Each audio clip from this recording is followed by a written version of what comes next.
Many times we get the opportunity to do a review on a brand new boat. It is probably one of the funnest things we get to do because I am just a big kid around these beautiful surf boats. This fall, Supra gave us the opportunity to do a review on the all-new 2018 Supra SL 550.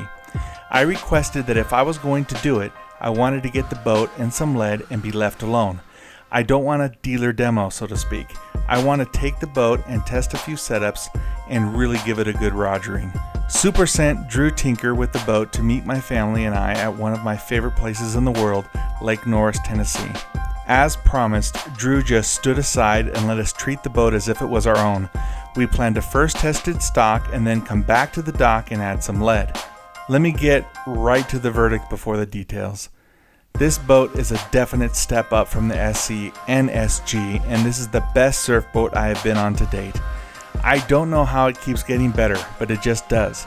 This boat is engineered by Supra to be a better surf boat, and they nailed it. We had our drone ready to go and first took some video of the boat at 32 miles per hour since some folks requested to see the water ski wake. Then we got the footage of the wakeboard wake at around 19 miles per hour and then 24 miles per hour with stock ballast. The wake was clean, rampy, and beautiful. It was very clean even at slower speeds, which is great for wakeboard beginners. We rarely ever wakeboard, so that was enough of that. We were here to see and ride the surf wake. I have to be honest, I normally do the stock test because it is a good benchmark. I really don't care much usually about the stock wake. I just want to see it with the setup I would use day to day, which is usually 1,500 to 2,000 pounds over stock on most boats. I love a big meaty wake, and also my weight of 400 pounds requires a lot of power. But to compare apples to apples, I like to get a stock test on every boat we review. With the stock ballast full, it was clear this boat was a definite step up over the SG and the SE stock, a big step up. I have been doing this for so many years. When I watch people surf, I can tell when they ride and how they react, if the boat has good push, a good transition, etc. And that is even more true with my own family and our own boards. I was getting excited. The kids loved the wake. It had tons of power, and Thomas said the lip was even better than the SG or the SE. The lip was more defined and definitely had more pop, and the board released better when doing his airs. Jessie loves a great transition and doesn't like the wake too big, so she loves the adjustability of the Supra, allowing me to bring the wake down a bit using the smart plate on the surf system. Then my lovely wife, Amy, went. Amy is nowhere near my size, but she is no spring chicken either and requires some good power for her to really enjoy herself. Amy is not one of those surfers that goes out just because we all do it. She loves to surf. She will surf in 65-degree water, and she thinks anything below 80 is cold. She got behind the stock wake and she loved it. Tons of power, super smooth and super fun. She liked it so much that she told me right away that she would ride this boat without any extra weight and be fine. Honestly, she wouldn't shut up about it. That brings up one of the major upgrades with the SL for 2018. It has 3,500 pounds of stock ballast, which is a strong number, but it is all hidden under the floor. This boat has tons of storage and huge lockers, and all of that 3,500 pounds is beneath that, yet the boat doesn't look like a fat pig. Supra did a great job with this design. Amy was dying to keep all the storage and didn't want me shoving sacks everywhere, which I normally do, and she was sure I was going to do. I promised her that I would give the boat a good ride and really give it a good chance to please me. Stop. I am somewhat ashamed to say this, but I pretty much lied.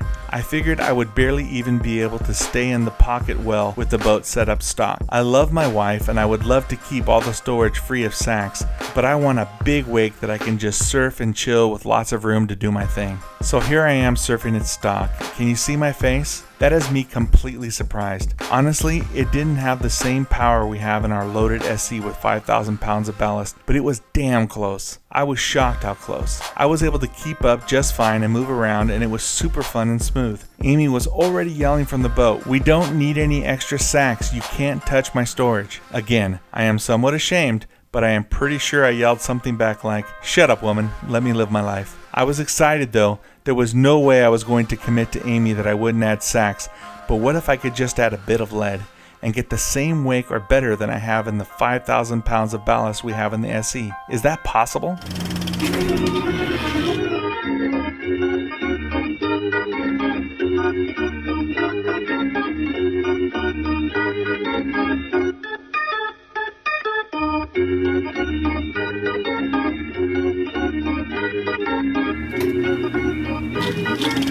I was dying to find out. So we hooked it all the way back to the dock to get the lead we bought, 600 pounds. We had left it in the truck so that we could have a true stock ballast test. So we got the lead where we wanted it and we surfed. After some adjustment, it didn't want the lead in the back. We only added 100 pounds in each rear locker, 200 on each side midship, and nothing in the bow. Amy was still super excited, as was I. This lead took up almost zero space in this massive boat. Could we all surf and love this wave as our daily wave with only a bit of lead and keep all the storage? That is a tall order because the wake on our SE is amazing. Well, we surfed, and I can speak for my entire family when I say this. The 2018 Supra SL with stock ballast and only 600 pounds of additional lead has a better wake by almost every benchmark than any other boat we have surfed, and even over our 2017 Supra SE with 5,000 pounds of ballast. So what exactly made the surf wake better? The best way to answer this is from the perspective of each of us as a family, since we are such a diverse group of riders. The wave was super clean on both sides, even on the top of the wave, which made transfer super fun and easy. I like to ride both sides and they were pretty much symmetrical. The lip was really easy to find. I got more pop than normal right away. I could get huge airs even without using the cheater wax. The transition was silky smooth and the push was outstanding from the front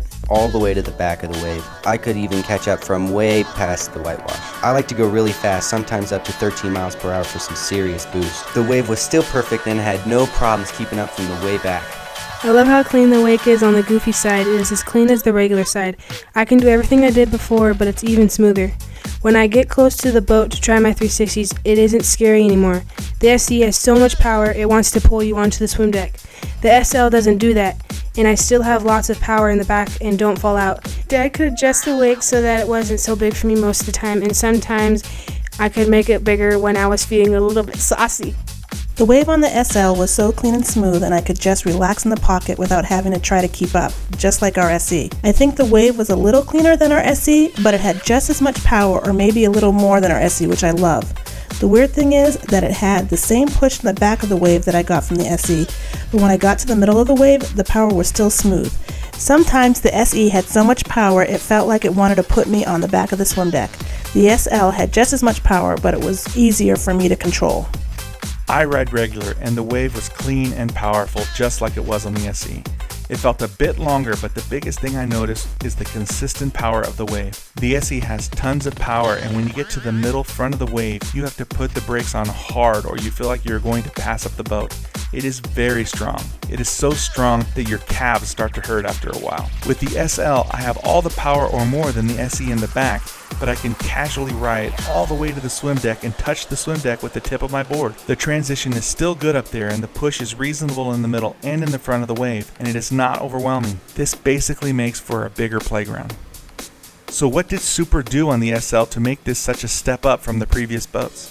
I believe the Swell 3.0 system is the biggest reason for the cleaner, more efficient, beautiful wave from the SL, which is an evolutionary upgrade over every boat we have owned.